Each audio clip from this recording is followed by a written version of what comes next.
The Bronco Raptor SUV is a super SUV in the most literal sense of the word. It's not as fast as a Lamborghini Urus, but the last time we checked, the Urus couldn't fly, hence super. Our man Ian recently attended the launch of the Bronco Raptor, and here are 5 reasons why it's the real super SUV, and not just a fast Clark Kent. In 5th place, we have the engine. It's Ford's well-proven twin-turbo 3-liter EcoBoost V6, and here it produces 418 horses and 448 pound-feet of torque. Oh, and it makes a rapturous noise. And yeah, that pun was intended. Live with it. All of that power and grunt is sent to the wheels via a 10-speed automatic transmission and a part-time 4-wheel drive system. You get 2-wheel drive high for insane drifts in Baja mode, 4 high for high-speed overlanding and jumping, and 4 low for rock crawling.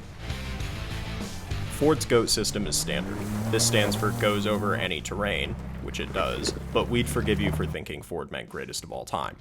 Being humble isn't a prerequisite for making fast desert runners. The Raptor gets 7 total drive modes, one of which is unique to the Raptor. Ford's Baja mode is much smarter than before. It still lets you go sideways safely, but now it comes as standard with the anti-lag calibration from the Ford GT. That's proper race car stuff. Another nifty feature is the volume adjustment for the exhaust. Here, you get quiet, normal, sport, and Baja. When you engage the Baja exhaust mode, the car reminds you that it's not for street use. But we'll let you in on a little secret. It's only not for street use because lawyers. The button doesn't disappear as soon as you leave your driveway. Still, we have to admit that it's a bit antisocial, so it's best to stick to normal when driving through the burbs. You can easily tell the Raptor apart from the standard Bronco. With over 9 inches added to the track, it's obviously much wider, and if that's not enough, a set of 37-inch all-terrain tires are included as well. Every exterior accessory, from the fender flares to the front bumper, are exaggerated to an almost comedic level. We don't see this as a negative. We maintain this is a Lamborghini for truck people, and if you got it, flaunt it.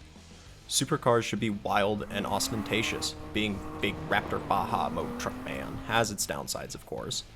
Expect the more socially conscious to question your morality on a regular basis. When this happens, you have 2 options. A. Flip down them Oakleys and mat it, or B. Get a sticker for the rear bumper that says, "My other car is a Mustang Mach-E." On the inside, you get all the usual Raptor trimmings, a grippy steering wheel with a red center indicator, and paddle shifters for when you want to take control of the gearbox.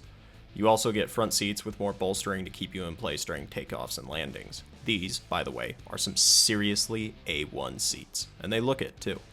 The Raptor also gains a model-specific performance view that places the tachometer front and center, where it should be.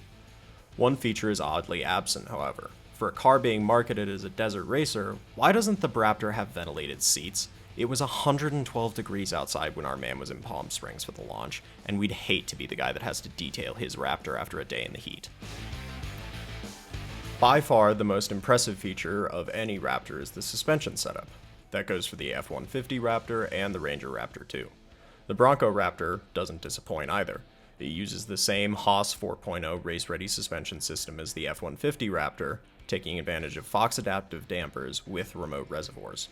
It's perfectly fine on the road, though the tires are obviously very off-road biased. The Bronco is also good at the technical stuff, but the high-speed autocross track really highlighted the Bronco's ability to hoon at high speed.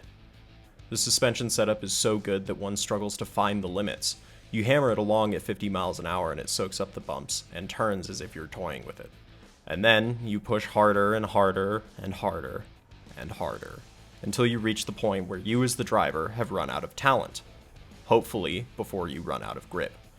Ian murdered a bush, and unfortunately, we don't have any footage of that. His hearing is Tuesday. He needs bail money. Send help.